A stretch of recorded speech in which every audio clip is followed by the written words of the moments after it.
할렐루야. 예배 자리 가운데 나오신 믿음으로 사는 교회 성도님들을 주님의 이름으로 축복합니다. 이 시간 자리에서 일어나심으로 주님 앞에 예배하시며 나아가도록 하겠습니다.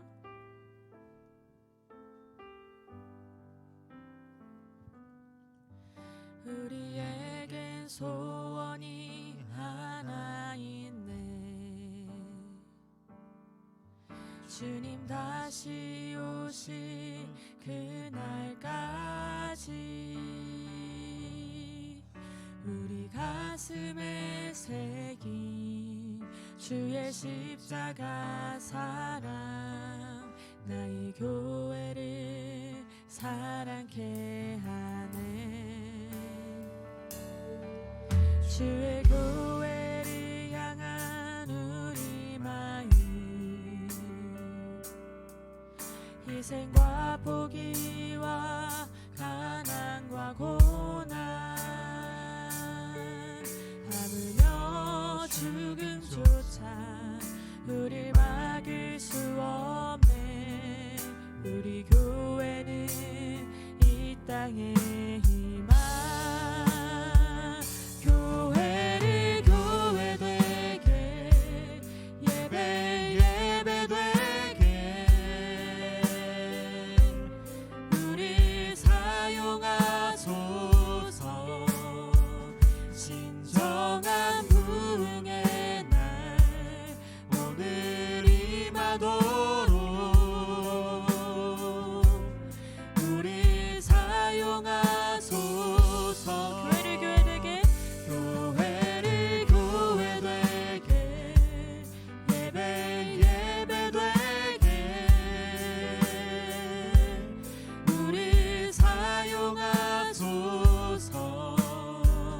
진정한 부흥의 날 오늘 임하도록 우리 사용하 목소리 높여 고백합니다. 교회를 교회되게 교회를 교회되게 예배 예배되게 우리 사용하소서. 진정한 부흥의 날 오늘 임하도록 우리 사용하소서.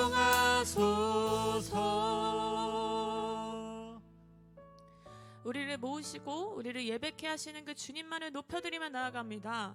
하나님, 이 시간 주님을 예배할 수 없는 우리의 모든 마음을 내려놓고 온전히 주님께로 우리의 마음과 시선이 고정될 수 있도록 주님 인도하여 주시옵소서. 그리하여 하나님이 기뻐하시는 예배자로 이 자리 가운데 하나님의 말씀을 듣고 그 말씀으로 변화되는 그러한 예배의 시간이 되기를 소망합니다. 우리의 예배를 기뻐 받으시고 지금도 우리를 기다리시고 언제나 신실하신 그 은혜를 허락하시는 주님, 이 시간 그 주님만을 높여드리며 이 모든 말씀 우리 주 예수 그리스도의 이름으로 기도드렸습니다. 아멘. 우리 함께 찬양하시면서 그 주님의 이름만을 이 땅 가운데 선포하시고 고백합니다.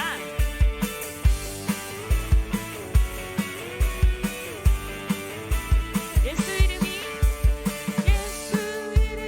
온 땅에 퍼져가네. 잃어버린 영혼 예수 이름 그 이름 듣고 돌아오네. 예수님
기억하고 그 주님만을 찬양하며 나아갑니다.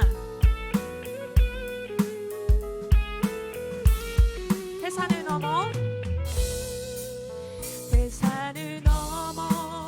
험곡에 가도 빛 가운데로 걸어가면 주께서 항상 지키시기로 약속한 우리 다시 한번 기억하시면서 태산을 넘어 험곡에 가도 빛 가운데로 걸어가면 주께서 항상 지키시기로 약속한 말씀 변치 하늘의 영광 하늘의 영광 하늘의 영광 나의 맘속에 차고도 넘쳐 할렐루야를 힘차게 불러 영원히 주를 찬양하리.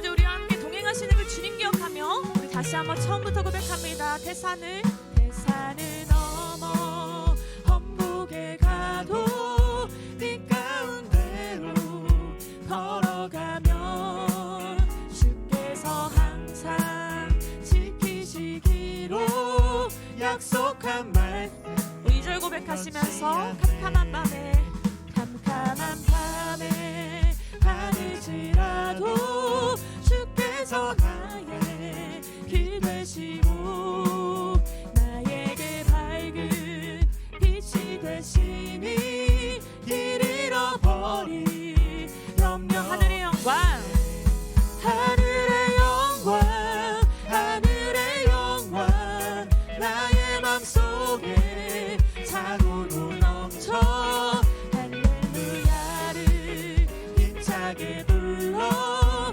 영원히 주를 하늘의 영광 하늘의 영광 하늘의 영광 나의 맘속에 차고도 넘쳐 할렐루야를 힘차게 불러 영원히 주를 3절 고백하며 나아갑니다. 광명한 그 빛 마음에 담아 찬란한 천국 바라보고 할렐루야를 힘차게 불러 우리를 지키시는 그 주님 앞에 우리 다시 한번 고백하며 나아갑니다. 광명한 그 빛 마음에 담아 찬란한 천국 바라보고 할렐루야를 우리 선포하시면서 날마다 빛에 아멘 하늘의 영광 하늘의 영광 하늘의 영광 나의 맘속에 차고도 넘쳐 할렐루야를 힘차게 불러 영원히 주를 먼저 주님을 선포합니다. 하늘의 영광 하늘의 영광 하늘의 영광 나의 맘속에 차고도 넘쳐 할렐루야를 힘차게 불러 영원히 먼저 그 주님만을 선포하며 고백합니다. 하늘의 영광 하늘의 영광 하늘의 영광 나의 맘속에 차고도 넘쳐 할렐루야를 힘차게 불러 영원히 주를 찬양 할렐루야를 힘차게 불러 영원히 주 우리의 삶의 고백으로 나아가게 합니다. 할렐루야를 힘차게 불러 영원히 주를 찬양하리. 하늘의 영광 하늘의 영광 하늘의 영광 나의 맘속에 차고도 넘쳐 할렐루야를 힘차게 불러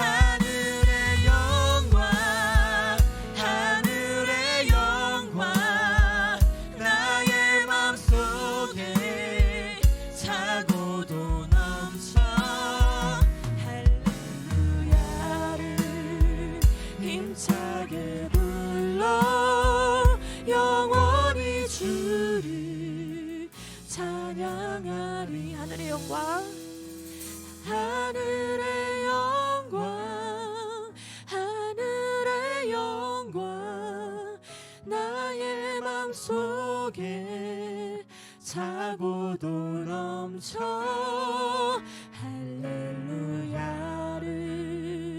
힘차게 불러 영원히 주를 찬양하리.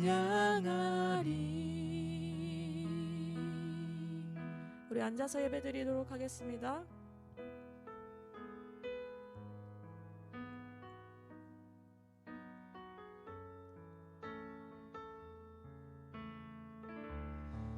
하나님, 우리의 모든 삶의 여정이 그 주님을 높이고 하나님의 그 열방을 향한 계획 가운데 하나님의 일꾼된 삶으로 살아감을 고백하기를 소망합니다.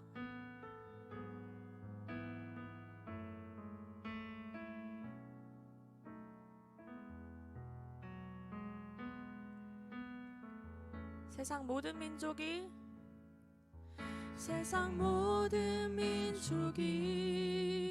구원을 얻기까지 쉬지 않으시는 하나님, 주의 심장 가지고 우리 이제 일어나 주 따르게 하소서. 세상 모든 민족이 구원을 얻기까지 쉬지 않으시는 하나님, 주의 심장 가지고 우리 이제 일어나 주 따르게 하소서. 물이 바다 덮음같이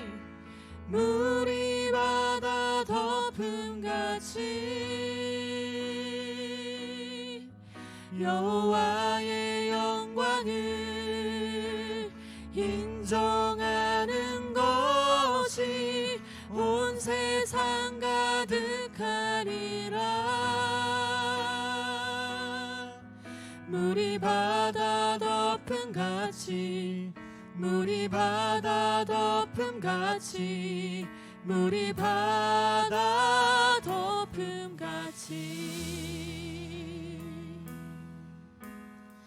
하나님, 먼저는 우리의 삶을 회복해 하시고 우리의 삶을 통해서 하나님의 열방을 향한 그 구원의 약속을 계속해서 나아가는 그 주님의 역사하심을 믿습니다.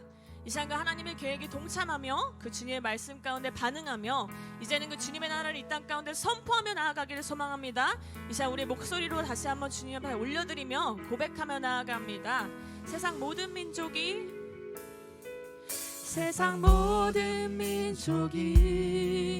구원을 얻기까지 쉬지 않으시는 하나님,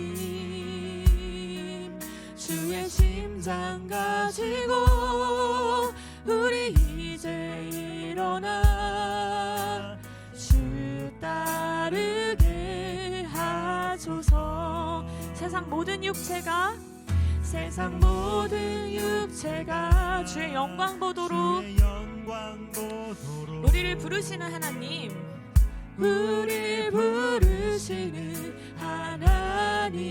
주의 손과 발이 되어 세상을 치유하며 주 섬기게 그 주님의 영광을 선포하시며 고백합니다. 물이 바다 덮음같이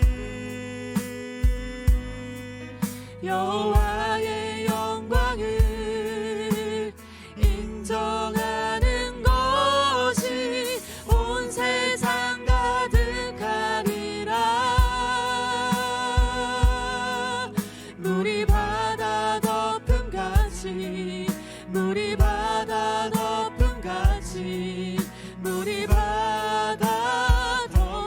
하나님의 영광만을 선포하시며 고백합니다. 물이 바다 덮음같이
하나님, 이 시간 우리가 그 주님의 이름을 선포하고 그 주님을 하나님 아버지라 부를 수 있게 하심은 이 땅을 구원하려 하시는 그 하나님의 계획 가운데 우리를 동참시키자 하심을 고백합니다. 오 아버지 하나님, 예수의 이름이 온 땅에 퍼져갈 때에 잃어버린 영혼이 그 주님 앞에 돌아올 때에 기뻐하시는 그 하나님을 기억합니다. 하나님, 그 모든 과정 가운데 우리와 동행하시고 우리와 신실하게 함께 하시는 그 주님을 기억합니다. 이 시간 우리의 삶을 회복하고 일으키시는 주님, 그 주님의 은혜에 반응하며 이 땅을 향한 영혼을 가운데 우리 또한 함께 나아가기를 소망합니다. 하나님, 캄캄한 밤에 다닐지라도 우리의 길 되시는 그 주님을 바라볼 수 있는 믿음과 온전히 그 주님께 우리의 삶을 드리며 빛이 되시는 그 주님 앞에 우리의 길을 드릴 수 있는 믿음을 허락하여 주시옵소서. 그리하여 하늘의 영광을 선포하며 하나님, 우리의 마음 가운데 그 주님의 이름만이 차고 넘칠 수 있도록 주 아버지 우리의 삶을 주관하여 주시옵소서. 이 시간 함께 그 주님 바라보시며 함께 기도하시며 나아갑니다. 오 아버지 하나님, 우리의 삶에 고백되시는 그 주님의 고백하며 나아갑니다. 그래야 하나님, 이 땅 가운데 하나님의 이름만이 선포되어질 수 있도록 주님 인도하시옵소서. 오 아버지 하나님의 계획 가운데 우리의 삶이 사용되어질 수 있도록 주님 인도하시옵소서. 하나님, 우리의 모든 삶 가운데 동행하시는 그 주님의 신실하심만을 고백하며 나아갑니다. 예 주님 아버지 하나님, 그 주님 바라보며 나아갈 수 있도록 주님 인도하시옵소서. 예 주님 아버지 하나님의 이름만이 이 땅 가운데 선포되어질 수 있는 그날 가운데 나아갈 수 있도록 주님 인도하시옵소서. 한 영혼 한 영혼 주님 앞에 돌아오길 소망합니다. 오 아버지 하나님, 그 가운데 기도할 수 있는 그 마음 허락하시옵고 하나님의 고백할 수 있는 그 믿음을 허락하시옵소서. 예 주님 아버지 하나님의 고백하며 나아갑니다. 예 주님 아버지 하나님을 의지하며 나아갑니다. 예 주님.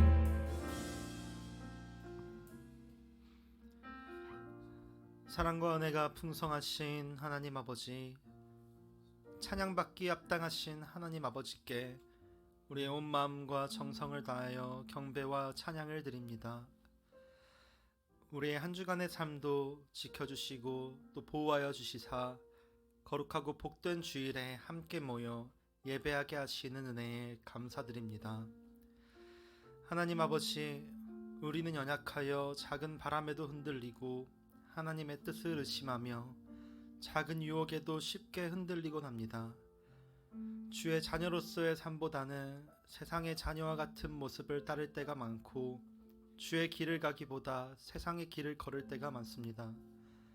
영의 시선으로 세상을 보지 못하고 육신의 시선으로 세상을 바라보며 좁은 길보다는 넓은 길로 가려는 저희의 모습을 고백하고 회개하오니 용서하여 주시옵소서. 부름받아 이 땅에 보냄받은 사명을 기억하고 예수님께서 걸어가신 십자가의 길을 담대히 따라갈 수 있는 믿음을 허락하여 주시옵소서. 특별히 오늘은 사도행전 강의 마지막을 향해 가고 있습니다. 사도행전을 통하여 선교적 사명을 다시 한번 깨닫게 하시고 사도들의 삶을 통하여서 선교자와 함께 동행하시는 성령 하나님의 역사하심을 경험하게 해주심에 감사드립니다. 특별히 바울 사도의 삶을 통하여서 하나님의 말씀에 순종하며 나아갈 때에 그 삶을 끝까지 책임지며 이끌어 나가시는 사람의 생각으로 예측할 수 없는 크고 놀라운 일을 이루시는 하나님이심을 경험하게 하심에 감사드립니다. 우리 믿음으로 사는 교회 가운데에도 일본 선교를 비롯하여 국내의 수많은 영혼을 향한 선교적 사명을 주셨으니 그 사명을 붙들고 어떤 상황 가운데에도 순종하며 나아가게 하여 주시옵소서. 사람들의 멸시와 조롱, 수차례 죽을 위기와 풍랑 속에서도 끝까지 로마로 향하였던 바울 사도와 같이 우리 교회 가운데에도 흔들리지 않고 견고한 믿음으로 하나님께서 주신 사명을 끝까지 감당하게 하여 주시옵소서. 우리 믿음으로 사는 교회 성도들 또한 그 사명을 우리의 사명으로 깨닫고 각자의 사명으로 깨달아 주님께서 주신 사명을 충분히 감당할 수 있는 묵묵히 걸어갈 수 있는 믿음을 허락하여 주시옵소서. 우리 김경훈 담임 목사님을 위하여 기도합니다. 영육간에 늘 강건하게 하시사 하나님의 부름받아 주의 교회를 세우게 하신 사명을 충분히 감당할 수 있는 힘과 능력을 늘 더하여 주시옵소서. 주님 앞에 늘 겸손히 기도하는 목회자 되게 하시고 말씀의 능력을 더욱더 부어주시사 목사님의 말씀을 통해 하나님의 사랑과 은혜가 성도들의 마음에 깊이 새겨지게 하여 주시옵소서. 목사님의 가정에도 늘 부족함 없는 은혜를 부어주시사 하나님이 돌보아 주시는 가정 되게 하여 주시옵소서. 고영록 부모사님에게도 은혜를 주시사 담임 목사님과 성도들을 위하여 헌신할 때에 지치지 않고 어려움이 없게 하시고 주님이 부어주시는 풍성한 사랑과 은혜가 공급되게 하시고 말씀 안에 바로 서 있는 하나님이 귀하다 여기시는 목회자 되게 하여 주시옵소서. 교회를 위하여 봉사로서 또 기도로서 각자의 자리에서 헌신하는 지체들을 기억하여 주시고 그들의 마음 가운데 공허함이 아닌 주님께서 주시는 충만함으로 주의 사랑을 늘 더하여 주시옵소서. 이 시간 예배를 통하여서 다시금 우리의 삶을 돌아보게 하시고 주님으로부터 멀어진 모습이 있다면 주님께로 돌아가게 하시고 충만한 은혜를 누리고 세상 가운데 나아갈 수 있는 힘을 더하여 주시옵소서. 감사드리며 살아계시고 지금도 역사하시는 우리 주 예수 그리스도의 이름으로 기도드립니다. 아멘. 할렐루야. 예배자리 가운데 나오신 믿음으로 사는 교회 성도님들을 주님의 이름으로 축복합니다. 우리 좌우 앞뒤 바라보시며 함께 찬양합니다. 평화 하나님의 평강이 평화 하나님의 평강이 당신의 삶에 넘쳐나기를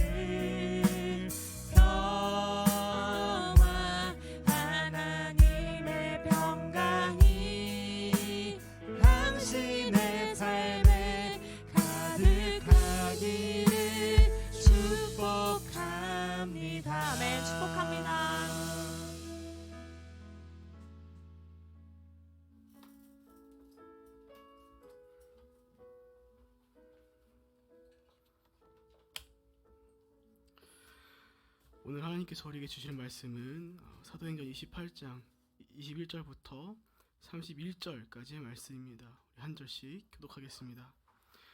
그들이 이르되 우리가 유대에서 내게 대한 편지도 받은 일이 없고 또 형제 중 누가 와서 내게 대하여 좋지 못한 것을 전하든지 이야기한 일도 없느니라. 이에 우리가 너희 사상이 어떠한가 듣고자 하니 이 바에 대하여서는 어떤지 반대를 받는 줄 알기 때문이라 하더라. 그들이 날짜를 정하고 그가 유숙하는 집에 많이 오니 바울이 아침부터 저녁까지 강론하여 하나님의 나라를 증언하고 모세의 율법과 선지자의 말을 가지고 예수에 대하여 권하더라. 그 말을 믿는 사람도 믿고 믿지 아니한 사람도 있어. 서로 맞지 아니하여 흩어질 때에 바울이 한 말로 이르되 성령이 선지자 이사야를 통하여 너희 조상들에게 말씀하신 것이 옳도다. 이 백성에게 와서 말하는 너희가 듣기는 들어도 도무지 깨닫지 못하여 보기는 보아도 도무지 알지 못하는 이 백성들의 마음이 우둔하여져서 그 귀로는 둔하게 듣고 그 눈은 감았으니 이는 눈으로 보고 귀로 듣고 마음으로 깨달아 돌아오면 내가 고쳐줄까 함이라 하였으니 그런즉 하나님이 구원이 이방인에게로는 보여줄 줄 알라. 그것을 들으리라 하더라. 바울이 온 이태를 자기 셋집에 머물면서 자기에게 오는 사람을 다 영접하고 하나님 나라에 하여 주 예수 그리스도에 관한 모든 것을 담대하게 거침없이 가르치더라. 아멘.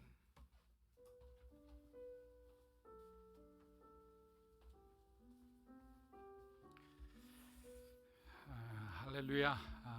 주의 이름으로 여러분을 환영하고 축복합니다.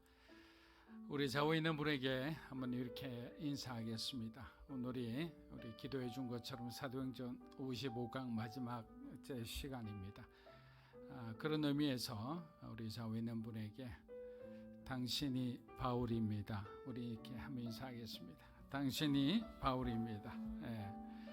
우리가 바울입니다. 우리가 이제는 써내려 가야 할 시간입니다. 왜냐하면 하나님께서 우리에게 그 모든 것을 맡겨주셨기 때문에. 그래서 우리는 흔히 이렇게 말합니다. 세상의 소망은 교회라고. 하나님께서는 소망이 없는 이 땅에 교회를 두시고 교회를 통해 하나님의 뜻이 이루어지도록 하셨습니다. 교회 안에 성도된 우리는 바로 하나님께서 주신 그 부르심의 행동대장처럼 우리가 머무는 곳, 직장이든 사업터든 선교지든 어디든 관계없이 우리가 머무는 자리가 선교지가 되는 것, 그것이 바로 선교적인 교회요, 선교적인 교회를 다니는 성도의 삶이라 생각합니다. 여러분의 자리가 주님으로 인해 빛나게 되기를 다시 한번 축복합니다. 교회 소식 몇 가지 좀 드리겠습니다. 자, 오늘 사도행전 강해가 종료하고 이제부터는 데살로니가 전후서 강해가 진행될 예정입니다. 다음 주부터 바로 진행할지 아니면 1, 2주 텀을 두고 우리가 할지 그는 중간에 상황을 보고 결정하도록 하겠습니다.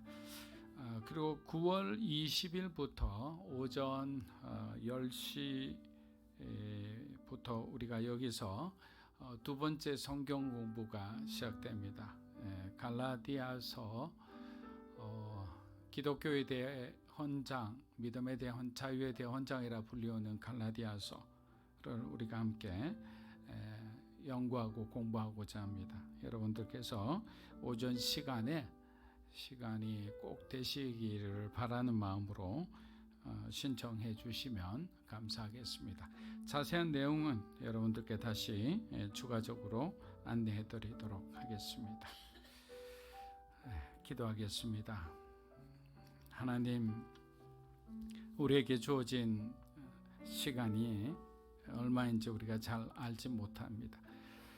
그러나 하나님께서 주신 이 거룩한 사명들, 우리가 잊고 살아왔던 그 모든 것들을 다시 회복시켜 주심에 감사합니다. 다시 한번 우리가 복음 앞에 서서 우리가 해야 할 일들, 우리가 바라보아야 할 것들, 또 우리가 주님 앞에서 순종하며 나아가야 할 그 모든 것들을 우리가 잘 분별하고 하나하나 주의 말씀에 바울처럼 우리도 순종하는 삶을 살기 원합니다. 하나님의 교회를 통해, 하나님의 성도를 통해 이루실 그 놀라운 복음의 축제를 우리가 기대하며 이 시간 주께서 말씀을 주장하여 주시고 듣는 우리의 귀를 활짝 열어 주시옵소서. 예수님의 이름으로 기도합니다. 아멘. 바울이 드디어 로마에 도착했습니다. 여러분, 그런데 이 한 문장으로 표현하기에는 너무나 미안한 마음이 듭니다. 왜냐하면 이 한 문장 안에는 그동안의 바울의 고군분투와 동역자들의 기도와 헌신 그리고 희생이 있었기 때문입니다. 바울이 로마에 도착하면 무시무시한 로마 감옥에 갇혀 연일 심한 고문을 받으리라 생각했겠지만 하나님은 바울에게 로마에서 잠시 자유의 시간을 보내도록 허락하십니다. 그는 가택연금 상태에서 자유롭게 사람을 만날 수 있었고 또한 복음을 강론할 수 있었습니다. 이 시간을 통해 로마 교회 성도들도 만나고 유대인 지도자들도 만나면서 그는 빌립보서, 에베소서, 골로새서, 빌레몬스 등 소위 옥중 서신을 집필하게 됩니다. 몸은 비록 로마의 메인 몸이었으나 그가 전하는 하나님의 말씀은 그 어떤 것에도 매일 수 없었습니다. 오히려 약할 때 내가 강함이라는 그의 고백처럼 그가 가장 약해져 있을 때 복음은 로마에서 더욱 왕성하게 부흥하기 시작합니다. 감옥에 갇힌 바울을 통해 큰 도전과 영감을 받은 많은 그리스도인들이 각성하여 주의 복음을 전하기 시작했기 때문입니다. 이 한 사람의 영향력. 그래서 바울은 항상 본이라는 말을 많이 사용했습니다. 그리스도의 본을 따라 너희가 그리스도를 본받는 것처럼 나를 본받으라. 그리스도를 본받는다면 주님을 경험하지 못한 사람 무엇인지 잘 분별하시기 어렵기 때문입니다. 너희 눈앞에 있는 내가 어떻게 행동하는지, 어떻게 말하는지, 무엇을 하는지 너희가 나를 보고 본을 받으라라고 그렇게 한 거예요. 그래서 어떤 한 정말 본받을 만한 한 사람이 있으면 그 공동체는 변화될 수밖에 없는 거예요. 그 가정은 변화될 수밖에 없는 거예요. 빌립보서 1장 12절에서 14절 우리 한번 읽어보겠습니다. 형제들아, 내가 당한 일이 도리어 복음 전파의 진전이 된 줄을 너희가 알기를 원하노라. 이러므로 나의 매임이 그리스도 안에서 모든 시위대 안과 그 밖의 모든 사람에게 나타났으니 형제 중 다수가 나의 매임으로 말미암아 주 안에서 신뢰함으로 겁없이 하나님의 말씀을 더욱 담대하게 전하게 되었느니라. 당시 지금 로마 교회의 상황을 이 빌립보스가 그대로 우리에게 보여주고 있는 것입니다. 우리는 가장 잘 갖춰진 상태가 되어야만 가장 좋은 성과를 낼 수 있다고 생각합니다. 학벌 좋고 집안 좋고 똑똑한 사람들로 팀을 꾸려야만 우리 팀이 이길 수 있다고 생각을 해요. 그런데 하나님은 때론 사람들의 눈에는 그다지 눈에 띄지 않는 별 볼 일 없는 사람을 크고 위대하게 사용하시기도 합니다. 아마도 그 사람은 매우 겸손한 사람일 거예요. 아마도 그 사람은 하나님을 사랑하고 존중하는 사람일 겁니다. 하나님께서는 능력이 있는 사람을 필요로 하는 것이 아니라 하나님의 능력을 오랫동안 유지할 사람이 필요한 거예요. 왜? 우리에게 능력을 주시면 우린 자꾸만 교만해지니까, 그것이 내 것인 줄 착각하니까. 결국 하나님이 쓰시는 사람, 하나님이 찾으시는 사람은 겸손한 사람이겠죠. 하나님의 마음을 잘 이해하는 사람이겠죠. 그들의 지도자인 바울이 감옥에 갇힌 상태라면 최악의 상황이겠죠. 왜? 지도자가 갇혀 있는데. 그런데 오히려 로마 교회는 어떻게 됐습니까? 믿음과 용기로 충만해졌다. 이것은 우리가 생각하는 정상적인 어떤 사고방식으로는 이해할 수 없는 일이죠. 소위 상식을 벗어난 일들이 일어나고 있는 거예요. 그렇다면 바울이 빌립보서 1장 12절과 14절 말씀을 통해 빌립보 교회 성도들과 로마 교회 성도들에게 무엇을 전하고자 했을까요? 첫째, 나의 고난이 복음 전파에 오히려 진전이 되었다라는 사실이에요. 다른 말로 하면 고난의 축복에 대해서 바울은 얘기하고 있었던 거예요. 두 번째, 그는 고난의 기쁨에 대해 얘기하고 있습니다. 나는 여전히 갇혀 있는 상황이지만 나의 환경은 변하지 않았지만 그리스도께서 나에게 계속 승리의 기쁨을 누리게 하신다라는 거예요. 사실 바울의 운명은 내일 일을 알지 못하는 운명입니다. 그런데도 바울이 끝까지 놓치지 않고 바라보고 있었던 것은 바로 예수 그리스도의 십자가의 은혜와 사랑이었어요. 그래서 우리가 지금 무엇을 바라보고 있다는 것은 굉장히 중요한 우리의 삶을 결정하는 어떤 키포인트일 거예요.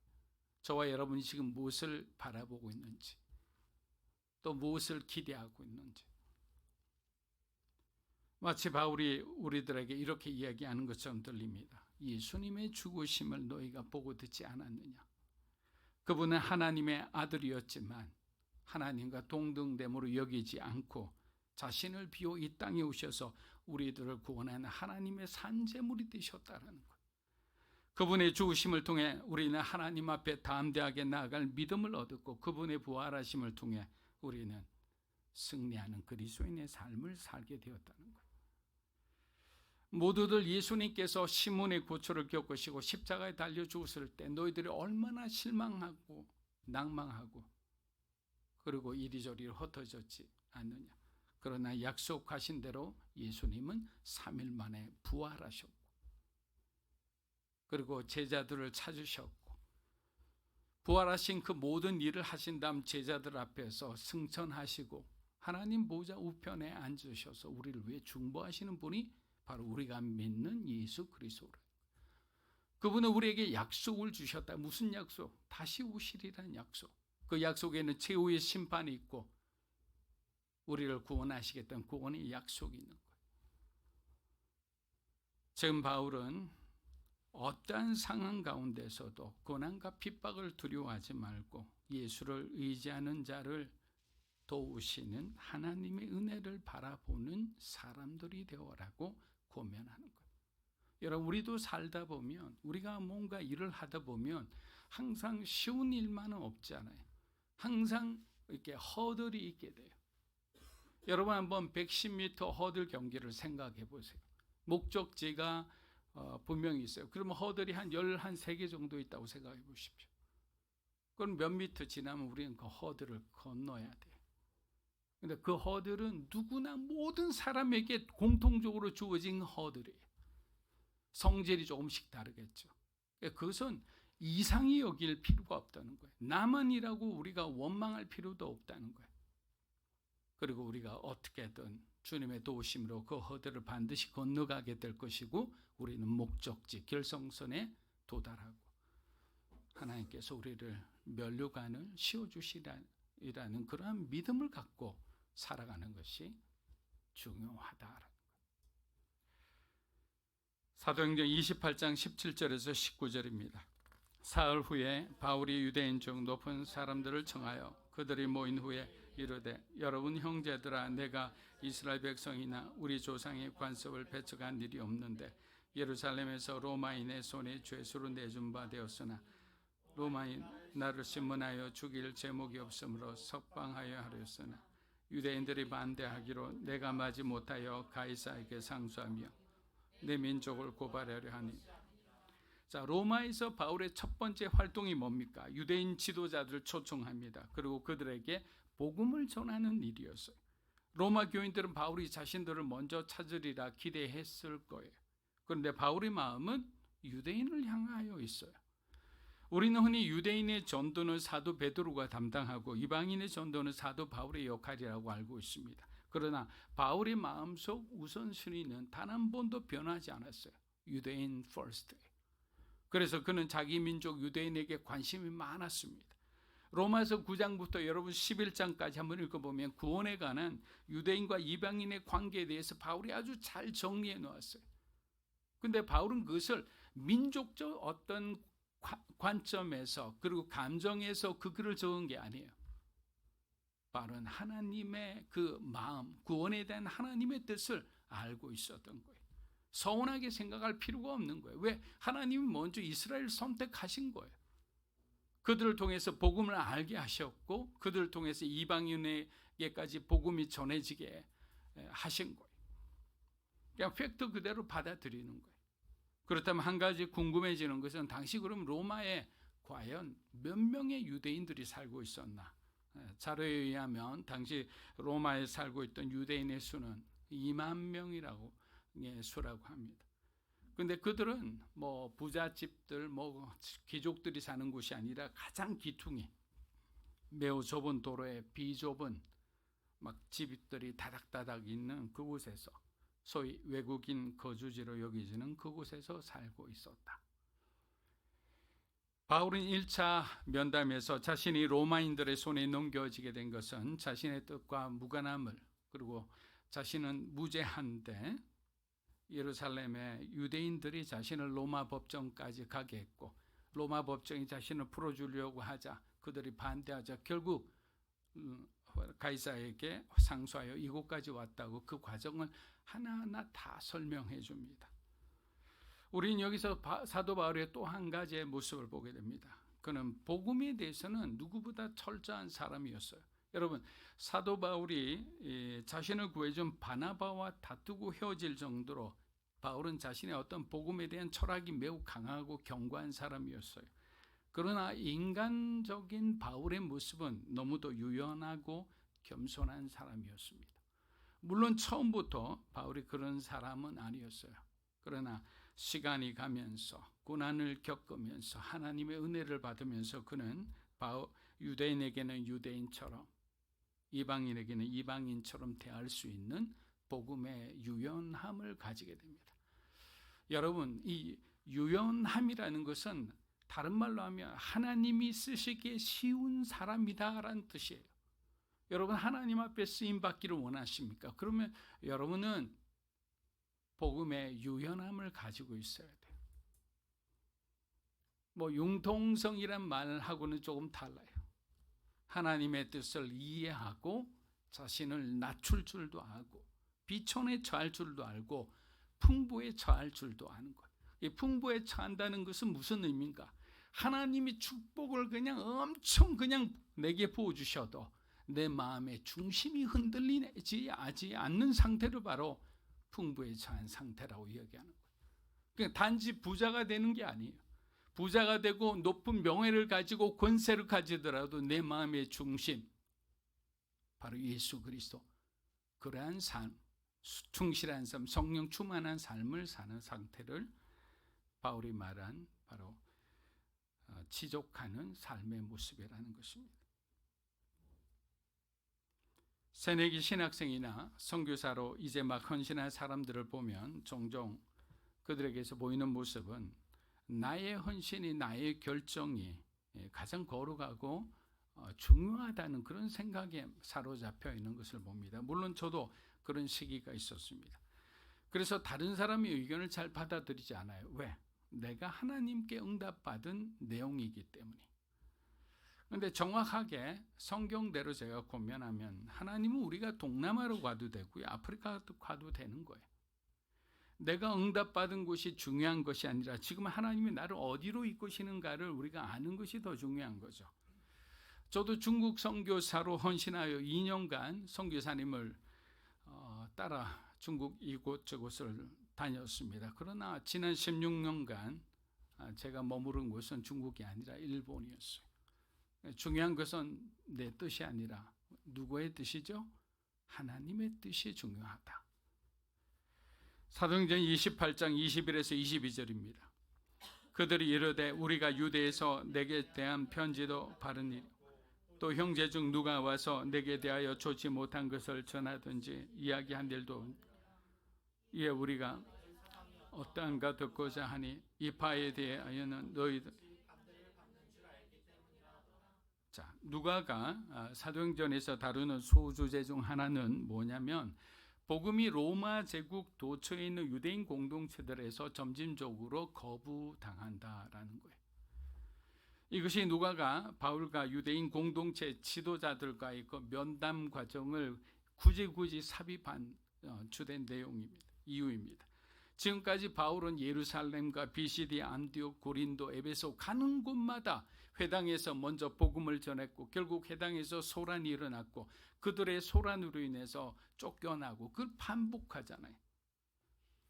제가 바울의 제자였다면 정말 회당 전도만은 그만두라고 권하고 싶었을 거예요. 왜냐하면 회당 전도로 인해서 바울이 점점 위험해져 가고 있었기 때문에.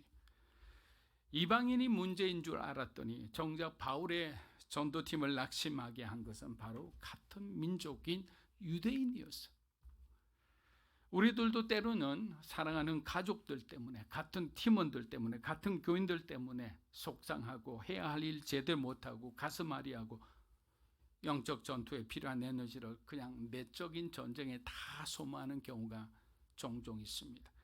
그럼에도 불구하고 바울은 퍼스트 유대인, 세컨드 이방인의 원칙을 유지하며 복음을 전했습니다. 이곳에 있는 로마 유대인들은 예루살렘으로부터 그 어떤 연락도 받지 않은 상태였어요. 유대인들은 최선을 다해 하나님 나라와 예수 그리스도에 대해서 열정적으로 전하는 바울의 설교를 끝까지 경청합니다. 설교를 하다 보면 설교가 휙 날아가서 가슴에 꽂히는 게 보여요. 근데 어떤 분은 싹 피해가고 튕겨나고 이게 다 보이는 거거든요. 강단에 있으면. 바울도 전하면서 어떤 마음이 들었을까요? 경청하는 사람을 보고 이제 하나님께서 이 유대인들에게 복음을 전하고 이들이 구원받을 수 있도록 허락하시는구나. 근데 결과는 어땠습니까? 반은 믿었고 반은 믿지 않았습니다. 결론은 로마에서도 바울은 유대인들을 데리고 몹시 실험했지만 결국 유대인 전도는 실패로 돌아갑니다. 오랫동안 수고하였지만 영적으로 철저하게 기만당한 그들을 구원하지는 못했던 거예요. 여러분, 그러나 복음 전파에 실패는 없는 거예요. 왜? 우리는 열심히 하나님의 부르심에 따라서 열심히 복음을 전하면 되는 거예요. 그러면 전한 그 복음의 씨앗이 뿌려진 곳에서 그것을 거두어들이는 분은 누구세요? 농부이신 하나님이시죠. 여러분 믿으십니까? 네. 그러니까 하나님께 모든 것을 맡기고 바울이 우리에게 권면한 것처럼 때를 얻든지 못 얻든지 우리는 하나님의 말씀을 전파하는데 힘을 써야 되는 거예요. 저는 여기 있는 청년들에게 말씀드리고 싶어요. 청년회 때는 관심이 너무나 많아요. 이곳저곳 너무나 하고 싶은 것도 많아요. 열정이 많아요. 그래서 예수님이 잘 이해가 되지 않아요. 그리스도인의 삶은 참으로 순종하기 힘든 삶이에요. 그러나 분명히 말씀드리지만 여러분의 젊음의 시절을 하나님께 한번 드려보세요. 하나님을 믿고. 소위 세상에서 배팅한다 하잖아요. 이건 충분히 주님께는 여러분이 인생을 드려도 절대로 손해보지 않습니다. 그리고 하나님께서 얼마나 귀한 것으로 여러분을 인도하실지 여러분의 인생을 오히려 기대해 보시기 바랍니다. 이사야서 6장 9절에서 10절입니다. 여호와께 이르시되 가서 이 백성에게 이르기를 너희가 듣기는 들어도 깨닫지 못할 것이요 보기는 보아도 알지 못하리라 하여 이 백성의 마음을 둔하게 하며 그들의 귀가 막히고 그들의 눈이 감기게 하라. 염려하건대 그들이 눈으로 보고 귀로 듣고 마음으로 깨닫고 다시 돌아와 고침을 받을까 하노라 하시기로. 자, 본문에서 인용된 이사야 6장 말씀은 신약 성경에서 무려 6차례나 인용된 말씀입니다. 왜 그럴까요?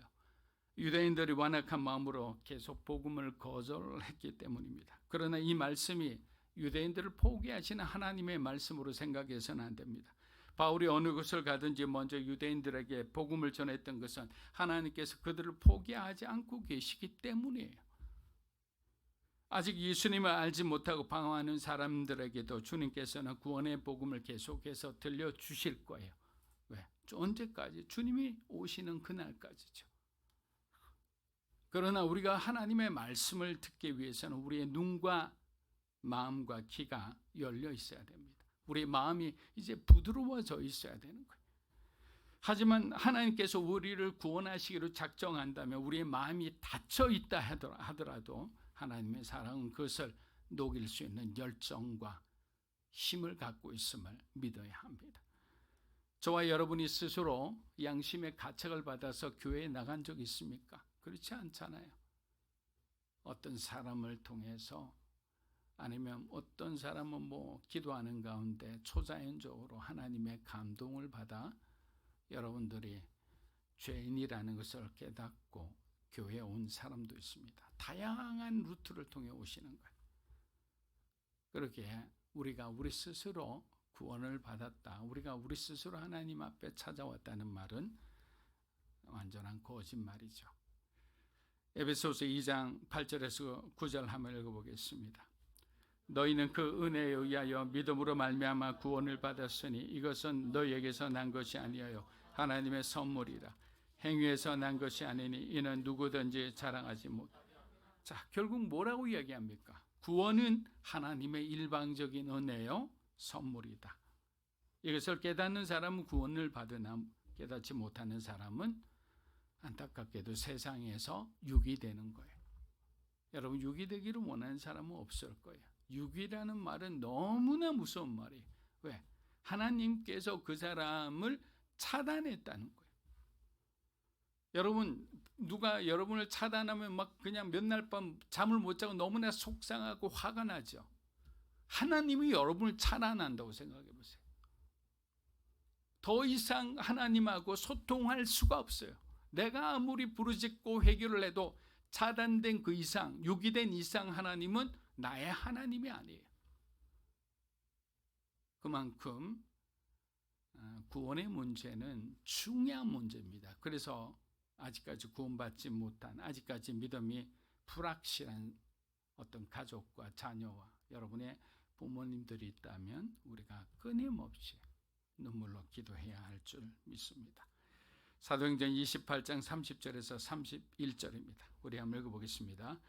바울이 온 이태를 자기 셋집에 머물면서 자기에게 오는 사람을 다 영접하고 하나님 나라를 전파하며 주 예수 그리스도 담대하게 거침없이 가르치더라.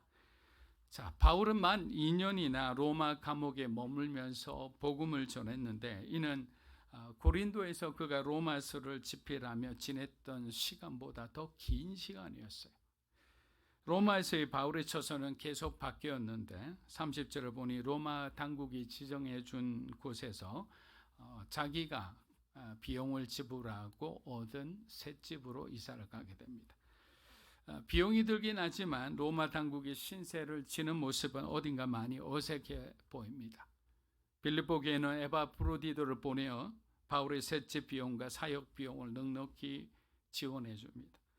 이렇다 하나님 나라는 헌신자 한 사람으로 이루어질 수가 없는 거예요. 그 사람 뒤에는 수많은 사람들의 기도와 헌신과 그리고 재정적인 후원이 있었기 때문에 하나님 나라가 하나씩 하나씩 세워지는 거예요. 지금도 선교지에 가면 병원이 세워지고 교회가 세워지는 걸 보면서 저는 갈 때마다 놀라는 거예요. 이 오지에 어떻게 이 병원이 세워졌을까? 이 학교가 세워지고 이 신학교가 세워졌을까? 선교사님은 간증을 들으면 정말 막막한 아무것도 없는 가운데 기도하고 운 것밖에는 기억이 안 난대요. 그런데 하나님께서 우연히 어떤 사람을 보내주시고 그 사람을 통해 또 다른 사람을 연결시켜 주시고 그리고 이 사역의 소중함을 알게 되는 바로 그 한 사람을 만나게 해주시더래요. 우리에게는 바로 그 한 사람이 필요한 거예요. 우리도 또한 그 한 사람이 될 수가 있는 거예요. 하나님을 사랑하는 사람들은 서로가 합력하여 선을 이루기 때문에 그 선은 하나님의 일이에요. 성경에 다 기록하지 못한 수많은 무명의 그리스도인들이 하나님 나라를 전파하기에 얼마나 많은 수고를 마다하지 않았는지 사람은 몰라도 하나님은 아십니다. 사도행전을 기록한 누가는 미완성처럼 글을 맺지만 사실 하나님 나라는 예수 그리스도에 의해 이미 완성이 되었습니다. 그렇게 우리에게는 완전한 하나님 나라를 전할 무엇이 있다고요? 의무가 있는 거예요. 오늘 교회 하영조 목사님은 사도행전 29장을 우리가 써내려 가야 한다고 주장하셨습니다. 그래서 오늘의 목회 철학이 액처 29예요. 물론 하영조 목사님 외에도 이전에도 많은 신학자와 목회자가 주장했지만 중요한 것은 우리의 주장대로 우리의 외침대로 진짜 그렇게 우리가 살고 있는가, 우리 인생이 그 방향으로 진행되고 있는가가 사실 더 중요한 것이죠. 사도행전을 공부하면서 우리는 바울이라는 사람에 대해 많은 관심을 갖게 되었습니다. 그러나 정작 바울은 우리가 사도행전을 통해 그리스도께서 이루신 하나님 나라를 품기를 원했습니다. 저자인 누가의 관점도 바울에게 있지 않았어요. 바울을 영웅시하거나 바울을 미워하는 데 관심을 두지 않았습니다. 그렇게 그가 스데반의 죽음에 큰 책임 있는 사람으로 묘사하였고 의뢰인 바나바와 싸우는 장면과 마게도니아인의 환상을 보았으면서도 계속 고집을 부리며 북쪽으로 가려고 했던 그의 인간적 미숙함도 과감없이 보여주었습니다. 또한 복음을 전하면서 점점 변해가는 바울의 모습도 볼 수 있었습니다. 보통 사람이라면 감당하기 힘든 고난과 고통을 받으면서도 그는 끝까지 물러서지 않고 불굴의 믿음으로 하나하나 그 문제를 해결하는 모습을 보며 독자들에게 큰 감동을 주었습니다. 헨리 나우에는 자신의 책에서 인간이 연습해야 하는 세 가지를 말해 주었습니다. 그 첫째는 작아지는 연습입니다. 이러한 연습을 하는 이유는 우리는 자꾸만 커지고 강해지려 하기 때문에 주님보다 우리가 더 커지고 더 돌출하고 더 잘 보이기를 원하는 거예요. 우리가 그렇게 주님보다 높아지려 하는 순간 우리의 신앙은 추락하게 됩니다. 두 번째 우리의 연습은 숨는 연습입니다. 오직 주님만 영광 받으시도록 무대에서 완전히 숨어버리는 거예요. 이것이 가능하다면 그 사람은 정말 축복받은 사람일 거예요. 내가 큰 일을 해냈다고 생각했을 때가 가장 위험하네. 그때마다 여러분 숨으세요. 제주도 둘레길 올레길 다 돌아다니며 안에 있는 그 욕망을 한번 눌러보세요. 기도하면서 하나님, 내가 자꾸만 높아지고 내가 자꾸만 그 안에서 하나님 주시는 건강한 자존감과 보람이 아닌 내가 했다라는 생각이 든다. 그러면 여러분들이 여러분 스스로를 눌러야 되는 거예요.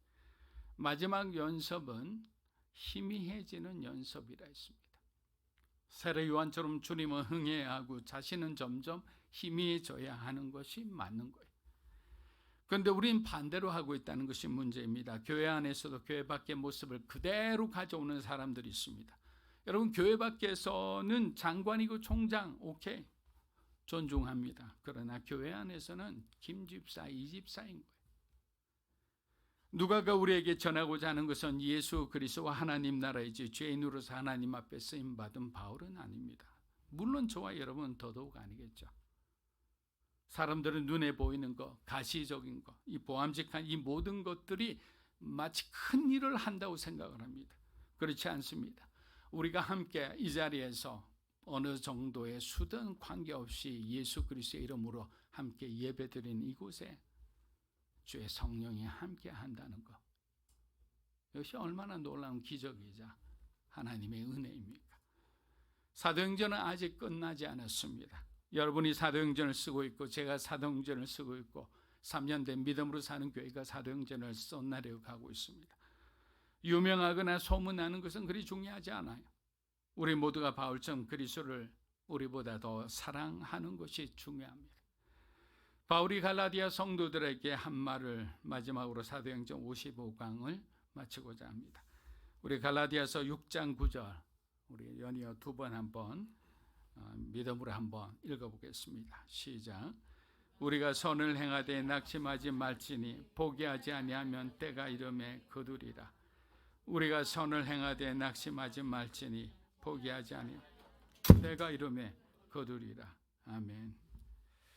항상 당당하고 성령 충만한 여러분이 되시기를 주의 이름으로 축복합니다. 자, 이 시간 우리 하나님 앞에 기도했으면 합니다. 우리가 먼저 기도하는 것은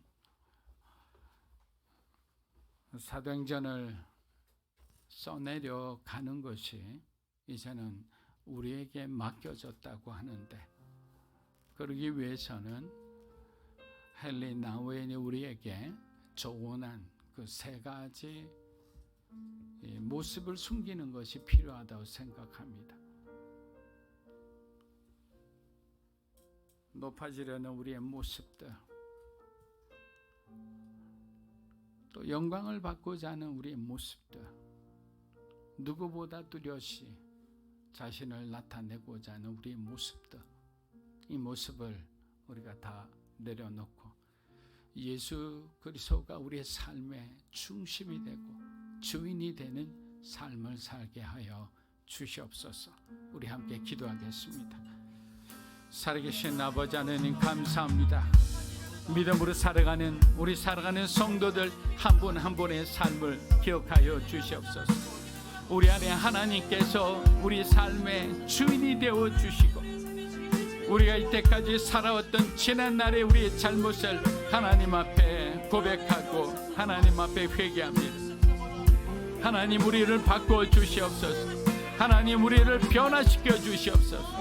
하나님, 우리를 새롭게 하여 주시옵소서. 그리하여 우리가 하나님의 뜻을 따라 우리가 원하는 길이 아니라 주님이 원하시는 그 길에 서 있기를 바랍니다.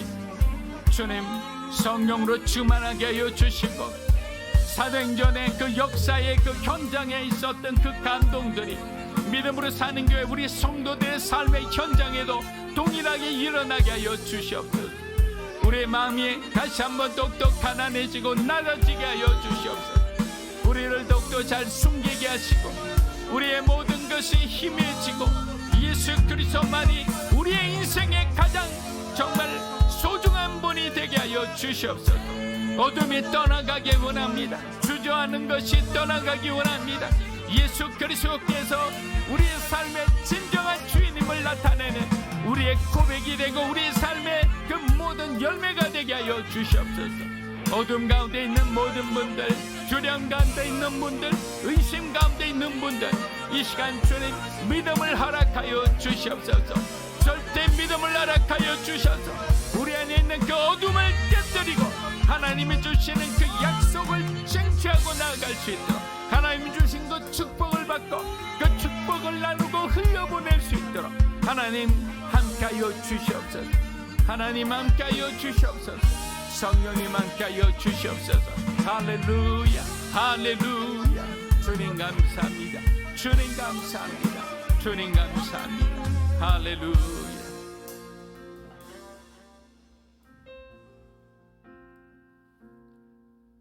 이 시간은 여러분들이 가장 지금 중요한 기도 제목들이 있으리라 생각합니다. 그 기도 제목을 놓고 우리 한번 기도했으면 합니다. 만일 오랫동안 응답받지 않은 그런 기도라면 이 시간 하나님 앞에 우리가 함께 정말 회개하는 마음으로 기도했으면 합니다. 하나님, 이제는 그 문을 열어 주시옵소서. 사랑의 문, 구원의 문을 열어 주시고 우리의 진로의 문과 사업의 문도 열어 주시고 비전의 문도 열어 주시옵소서. 또한 관계의 문도 열어 주셔서 하나님께서 우리 인생의 주인이 되어 모든 것을 이끌어 가게 하여 주시옵소서. 가정의 용서와 화평이 넘치게 하여 주시옵소서. 우리 시간 함께 여러분의 가장 소중한 기도 제목을 놓고 함께 기도하며 나아가겠습니다. 살아계신 아버지 하나님, 감사합니다. 우리 삶에 이해하지 못하는 그 많은 일들이 있습니다. 주님만이 알 수 있는 그 모든 인생의 질문들을 하나님 앞에 이 시간 드립니다. 주님 가르쳐 주시고 깨닫게 하여 주시고 우리가 이 기도를 드려야 하는 이유를 깨닫게 하여 주시옵소서. 비록 우리가 부족할지라도 하나님은 긍휼하시고 하나님은 선하시니 하나님께서 이제는 그 묵혔던 그 모든 기도 제목들에 하나님 응답받는 놀라운 은혜가 있기를 원합니다. 우리의 모든 관계를 축복하여 주시고 우리의 모든 사업과 직장의 그 문들이 활짝 열리게 하시고 또 삶의 지혜와 사업의 지혜와 직장과 우리가 살아가는 모든 데 있어서 성경의 지혜를 허락하여 주셔서 하나님이 기뻐하시는 선택과 결단을 하게 하여 주시기 원합니다. 정말 예수 그리스도가 우리 삶의 중심이 되게 하시고 진정한 사도행전적 삶을 살아갈 수 있도록 우리 자신을 내려놓고 하나님이 우리를 기뻐하시는 그 삶이 될 수 있도록 하나님 모든 것을 인도하시고 이끌어 주시옵소서. 응답하여 주심에 감사합니다. 응답하여 주심에 감사합니다. 문을 열어주심에 감사합니다.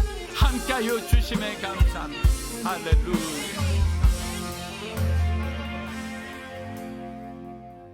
사랑하는 주님의 뜻대로 모든 것이 응답받고 해결되어짐을 믿고 감사드립니다. 모든 닫혔던 문들이 열리고 하나님께서 홀로 영광 받아 주시옵소서. 예수님의 이름으로 기도합니다. 아멘. 자, 우리 다 함께 일어나셔서 하나님 앞에 봉헌하겠습니다.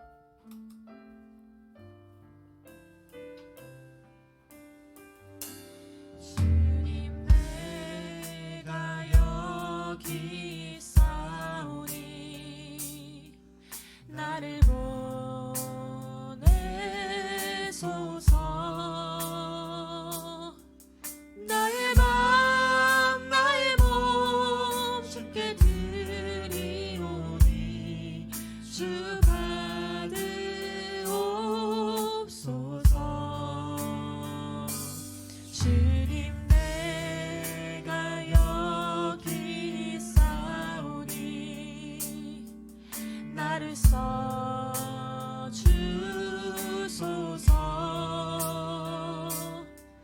가진 것 모두 다 주께 드리오니 주 받으옵소서. 할렐루야. 할렐루야. 할렐루야.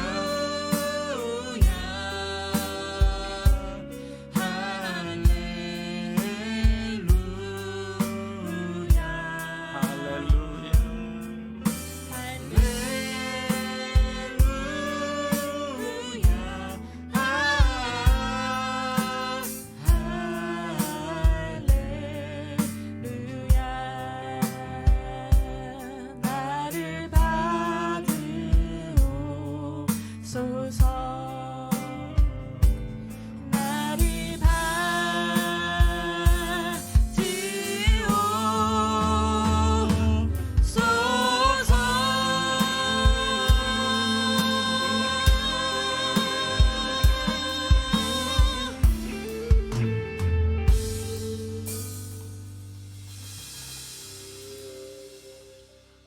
주님 사랑합니다.